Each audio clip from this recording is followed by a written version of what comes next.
ये कहानी है माधव नगर के राघव की। राघव ठंडियों में चादर बेचने का काम किया करता था।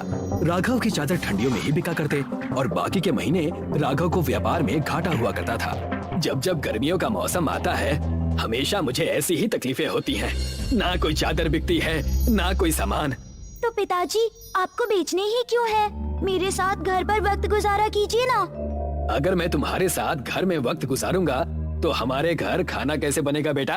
राघव सोचते हुए अपने घर से गांव की तरफ चला जाता है और वहां जाकर देखता है कि हे भगवान, इतनी गर्मी है। गर्मी का महीना आने को अभी 15 दिन और है। उससे पहले ही इतनी गर्मी, पता नहीं आगे क्या होगा।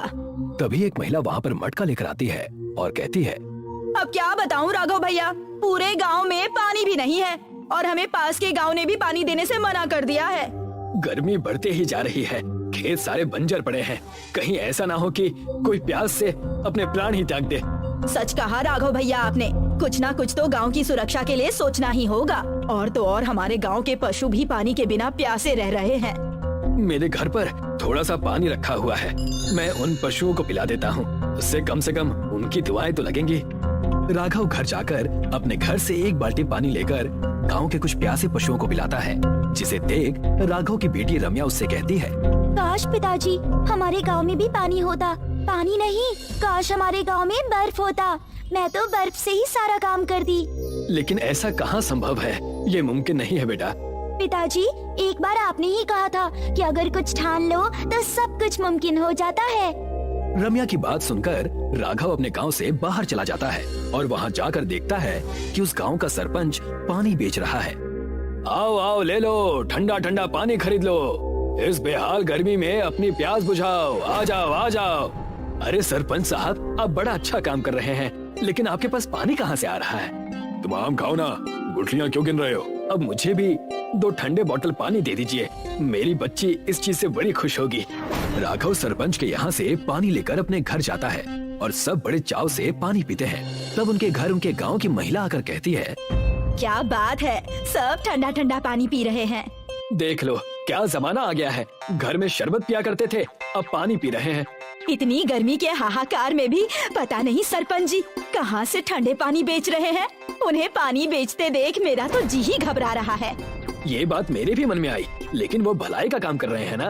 अगर भलाई का काम है तो रुपये क्यों ले रहे हैं? वो कहते हैं ना, घोड़ा अगर घास से दोस्ती करेगा तो खाएगा क्या। और आज तो मैं भी उनके पास नौकरी मांगने जा रहा हूँ, घर में कुछ तो अनाज आएगा। राघव सरपंच के पास नौकरी मांगने चला जाता है। उस वक्त सरपंच और उसकी पत्नी घर के आंगन में खड़े होकर बातें कर रहे थे।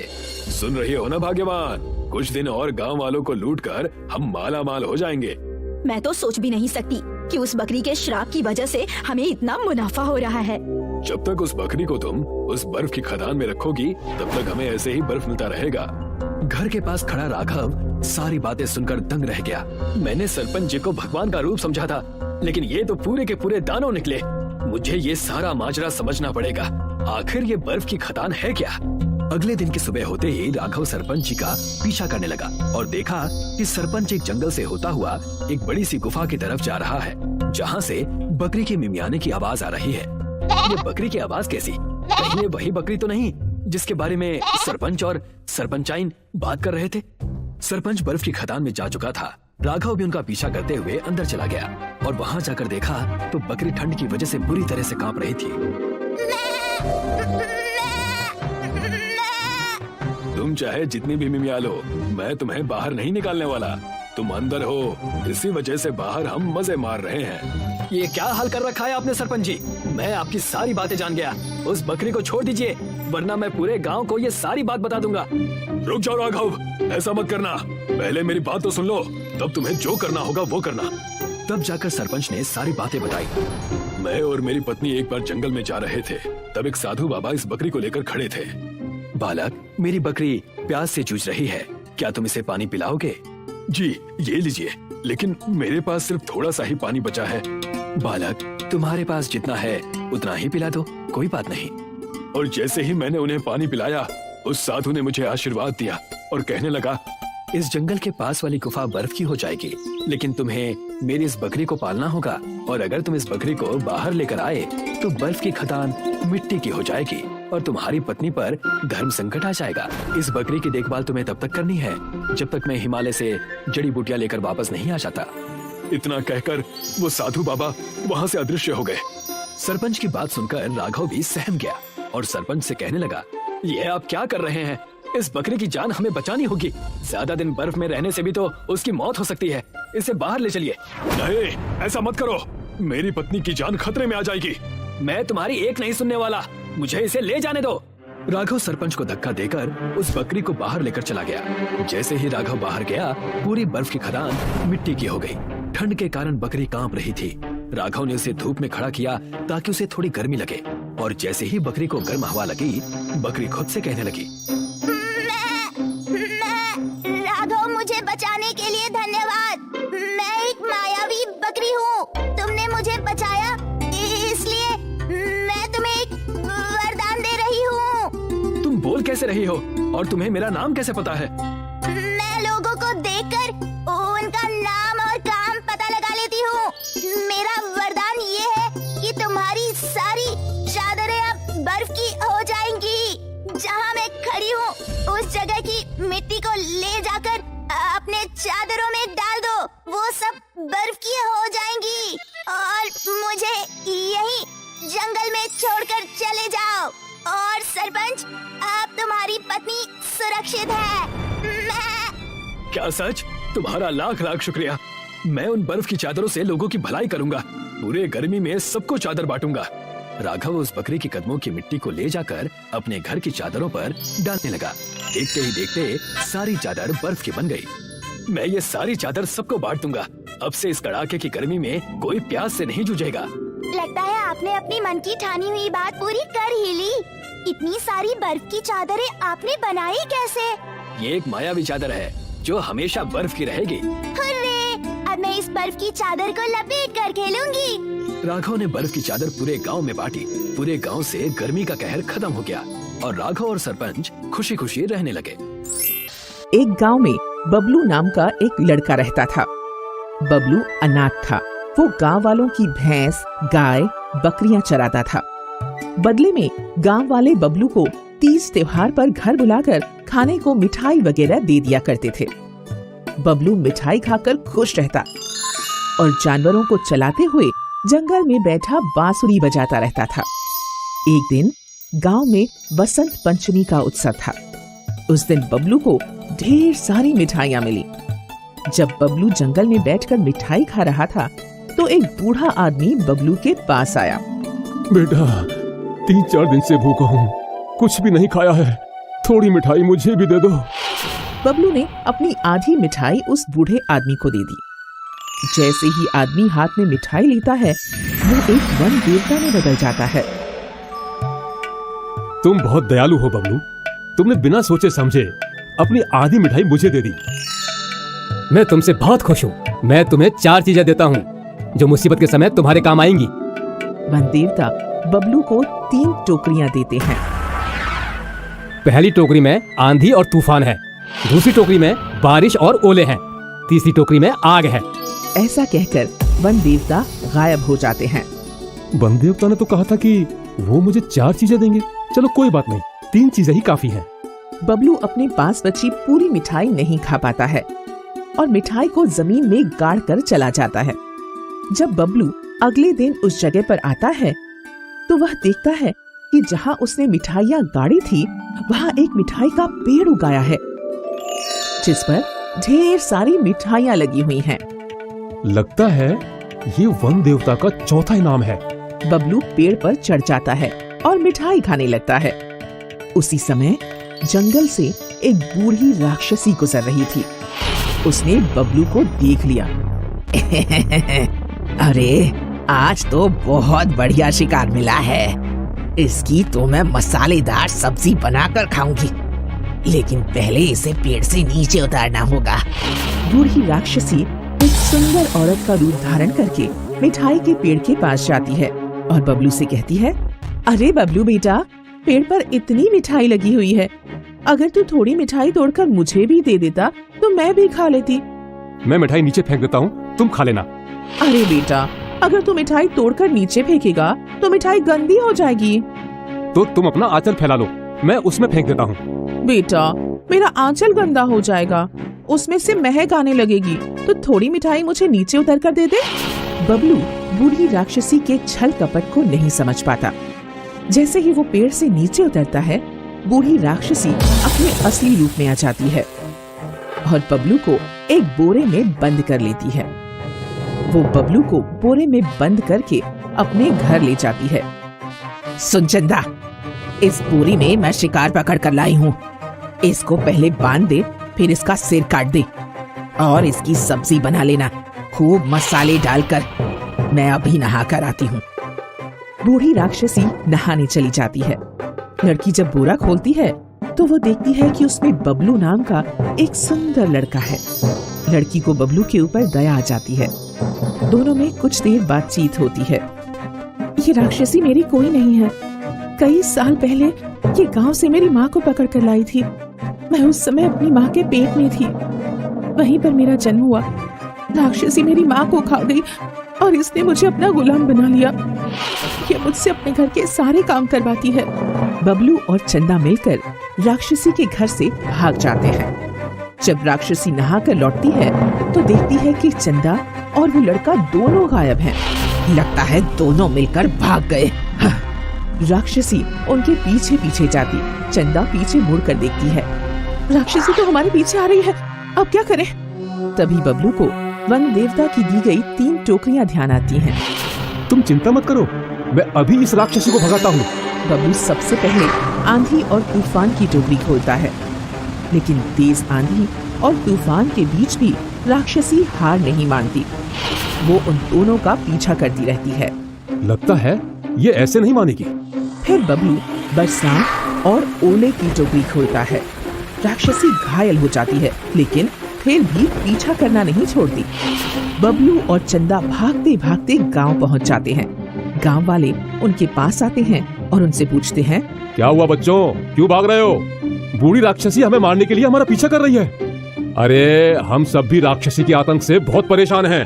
चंदा, अब मजबूरी में हमें इस राक्षसी को मारना ही पड़ेगा। गांव वाले भी इससे परेशान हैं और अगर हम इसे नहीं मारते हैं तो ये हमें मार डालेगी। फिर बबलू अंत में आग की टोकरी खोल देता है। बूढ़ी राक्षसी जलकर मर जाती है। तभी गांव के मुखिया भी वहां पहुंचते हैं। बच्चों, तुमने बहुत अच्छा काम किया है। गांव वालों को बूढ़ी राक्षसी से मुक्त करा दिया। वो अक्सर हमारे जानवर खा जाया करती थी। इनाम के रूप में मैं तुम्हें एक घर दे रहा हूँ। गांव वाले बबलू और चंदा की शादी करा देते हैं। फिर बबलू और चंदा घर बसाकर खुशी खुशी रहने लगते हैं। सुल्तानपुर के गांव में दिलशेर और शमशेर 2 भाई रहा करते थे। इनके पिता जमींदार थे, इसलिए दोनों के पास करोड़ों की संपत्ति थी। यही संपत्ति दोनों भाइयों के बीच झगड़े की वजह बन जाती है।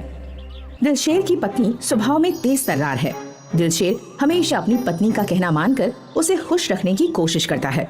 दिलशेर के 2 बच्चे हैं, जिनमें एक बेटा 7 साल और एक बेटी 5 साल है। दिलशेर का छोटा भाई शमशेर स्वभाव से सीधा और भाई का आज्ञाकारी है। शमशेर की अभी शादी नहीं हुई है।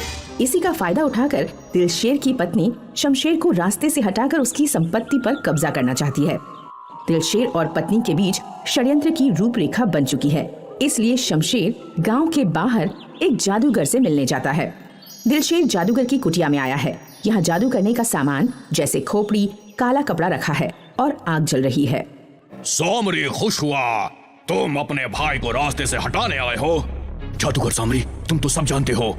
हाँ, मैं सब जानता हूँ। तुम अपने भाई को मारकर उसकी संपत्ति को हड़पना चाहते हो। सामरी, वो मेरा सौतेला भाई है, इसलिए मुझे उससे कोई हमदर्दी नहीं है। बताओ, मुझसे क्या चाहते हो? मेरे भाई शमशेर को इस काम के लिए मुझे क्या मिलेगा? मुंह मांगी कीमत। ठीक है, ये जादुई राख धोखे से तुम अपने भाई को खिला देना, वो आदमी से बकरा बन जाएगा। क्या कह रहे हो? क्या वो सच में बकरा बन जाएगा? हाँ, और वो बकरा 40 दिन में अपनी मौत मर जाएगा। लेकिन इसमें एक शर्त है, 40 दिन तक तुम्हें बकरे को अपने पास ही रखना होगा, उसकी सेवा करनी होगी, उसे घास खिलाने के लिए गांव से दूर जंगल ले जाना होगा। ये काम तो मुझे 40 दिन तक करना होगा ना? हाँ, तभी तुम अपने मकसद में सफल हो पाओगे। ठीक है, मैं ऐसा ही करूंगा। इसका इनाम तुम्हें मिल जाएगा। दिलशेर अपने भाई शमशेर को जादुई राख खिलाकर उसे बकरा बना देता है। शमशेर जो अब बकरा बन गया है, वो अपने भाई के इस अत्याचार को चुपचाप सह लेता है, कोई शिकायत नहीं करता। शमशेर बकरा जरूर बन गया है, लेकिन वो अपने भाई से इंसानों की जुबान में बात कर सकता है। दिलशेर की पत्नी शमशेर को बकरे के रूप में देखकर खुश होती है। दिलशेर बकरे को चारा खिलाने के लिए गांव से बाहर लेकर जाता है। शमशेर चलो जल्दी से चारा खाकर अपना पेट भर लो। भैया आपने ऐसा क्यों किया? मुझसे मेरी संपत्ति मांग लेते, मैं कभी इनकार नहीं करता। ज्यादा हरिश्चंद्र बनने की जरूरत नहीं है, चुपचाप घास खा और अपना पेट भर। क्या मुझे जिंदगी भर ऐसे ही बकरा बनकर जीना होगा? नहीं, तुम्हारी कहानी जल्दी खत्म हो जाएगी। अम्मी, शमशेर चाचा कहाँ हैं? कल से दिखाई नहीं दे रहे। तुम्हारे चाचा काम करने दूसरे गांव गए हैं, अब वो यहाँ नहीं आएंगे। ये अपने घर में बकरा कहाँ से आया है? चुप रहो, बेकार की बात नहीं करते। शमशेर कहाँ है? ये प्रश्न पहेली बन गया है। हम उसके पड़ोसी हैं, हमें हर बात की खबर रहती है। लगता है उसे संपत्ति के लालच में कहीं गायब कर दिया है। कुछ दिनों से दिलशेर के घर में एक बकरा आ गया है। भाई का गायब होना और बकरे का आना, इसमें कोई रहस्य जरूर है। अरे भाग्यवान, जैसे पानी में लकड़ी नहीं डूबती, वैसे ही सच बात भी कभी नहीं छुपती। आप सही कह रहे हैं, आज नहीं तो कल शमशेर की सच्चाई सबके सामने आ ही जाएगी। दूसरों की चिंता में हम अपनी नींद क्यों उड़ाएं? चलो हमें तो सोना है। जादूगर की शर्त के अनुसार दिलशेर बकरे को रोज चारा खिलाने जंगल ले जाता है। ऐसा करते हुए आज उसे 30 दिन से ज्यादा हो गए हैं। आज दिलशेर का बेटा जंगल घूमने की जिद करके साथ आ गया। बकरा जंगल में घूमने जाता है और साथ में उसका बेटा भी है। बकरा जंगल में घास चरता है, वहीं एक नदी भी है। दिलशेर बैठा है, उसका बेटा खेलते हुए कब नदी में चला जाता है दिलशेर को पता ही नहीं चलता। बेटा पानी में डूबते हुए चिल्लाता है। दिलशेर बेटे को बचाने के लिए भागता है, लेकिन उसे तैरना नहीं आता, इसलिए किनारे पर खड़े होकर ही बेटे को पुकारता है। बकरा यानी शमशेर डूबते हुए दिलशेर के बेटे को बचाने के लिए नदी में कूद जाता है और उसे बचाकर नदी के किनारे ले आता है। दिलशेर अपने बेटे से मिलकर रोता है और बकरे की तरफ देखता है। दिलशेर बकरे को भी गले लगाकर रोता है और अपने बेटे के साथ वापस आने लगता है। दिलशेर बकरा और बेटे के साथ घने जंगल से वापस आता है। जंगल के रास्ते में उसे दहाड़ता हुआ शेर दिखाई देता है, जिसे देखकर दिलशेर के पसीने छूट जाते हैं। शेर, पापा आप हमें बचाइए, अब हम क्या करेंगे पापा? डरो नहीं बेटा, मैं हूं ना, तुम डरो मत। मेरा शिकार बकरा, इसे मेरे हवाले कर दो। नहीं, मैं इसे तुम्हारे हवाले नहीं कर सकता। देखो, मुझे बहुत भूख लगी है, मैं सिर्फ बकरा खाकर अपना पेट भर लूंगा। अगर तुम मुझे गुस्सा दिलाओगे तो मैं तुम तीनों को खा जाऊंगा। शेर जी, आप दूसरा शिकार ढूंढ लीजिए। शेर जी, नहीं, मैं यही बकरा खाऊंगा। शेर जी, आप मुझे खाकर अपना पेट भर लीजिए, लेकिन मेरे भाई और मेरे बच्चों को जाने दीजिए। ठीक है, मैं तुम्हें खाकर शांत हो जाऊंगा। नहीं शेर जी, नहीं, इसे मत खाना, इसके बदले मुझे खा लो। मुझे अपनी भूख मिटानी है, जल्दी करो। शेर जी, आप मेरा शिकार करो। नहीं, मेरा शिकार करो, इस बकरे को छोड़ दो। शेर, आप मेरा शिकार करो। तुम दोनों आपस में तय कर लो किसे मरना है, मेरा समय खराब मत करो। शेर हमेशा बकरे को ही खाता है। नहीं, शेर आदमी को भी खाता है। तुम बकरे को बचाने के लिए अपनी जान दे रहे हो। हाँ शेर जी, क्योंकि ये बकरा नहीं, मेरा छोटा भाई है शमशेर। क्या ये बकरा शमशेर चाचा है? ये बकरा तुम्हारा भाई कैसे हो सकता है? इसके पीछे मेरे लालच और स्वार्थ की कहानी है। मेरे कहने से एक जादूगर ने मेरे भाई को बकरा बना दिया। हाँ, दौलत के लालच में तुमने ऐसा किया। हाँ, दौलत की लालच में मैं अंधा हो गया था। तो फिर इस बकरे के लिए अब ममता क्यों जाग रही है? क्योंकि इसने मेरी और मेरे बेटे की जान बचाकर मेरी आंखें खोल दी। तभी शेर अचानक जादूगर बन जाता है, जिसे देखकर सब हैरान हो जाते हैं। जादूगर सामरी, तुम यहाँ कैसे आ गए? हा, मैं तुम्हारी परीक्षा लेने आया था और तुम इस परीक्षा में पास हो गए। तुम्हारे अंदर का शैतान मर गया है। हाँ जादूगर, मेरे अंदर माया की लालच, भाई से दुश्मनी, ये सब खत्म हो गई है। तुम मेरे भाई को वापस कर दो। लेकिन तुम्हारी लालची पत्नी, उसको मैं समझा दूंगा। कृपया करके इसे बकरे से आदमी बना दो। कहकर हाथ जोड़ता है और भावुक होता है। हाँ जादूगर अंकल, मेरे चाचा को वापस कर दो। ठीक है, मैं इस बकरे को वापस आदमी बना देता हूँ। कहकर जादूगर कोई मंत्र पढ़ता है और अपना हाथ बकरे के ऊपर घुमाता है। उसके हाथ से लाइट निकलती है और बकरा वापस आदमी यानी शमशेर बन जाता है। दिलशेर और बेटा खुश होते हैं। दिलशेर शमशेर को गले लगाकर रोता है। भाई मुझे माफ कर दो। भैया मुझे आपसे कोई शिकायत नहीं है। चाचा सुबह का भूला अगर शाम को घर वापस आ जाए तो वो भूला नहीं कहलाता। अपने घर जाओ और ऐसे ही प्यार मोहब्बत से जिंदगी भर साथ रहना। शुक्रिया जादूगर। दिलशेर, शमशेर और बेटा जंगल से घर की तरफ जाते हैं। जादूगर खुश होकर हंसता है।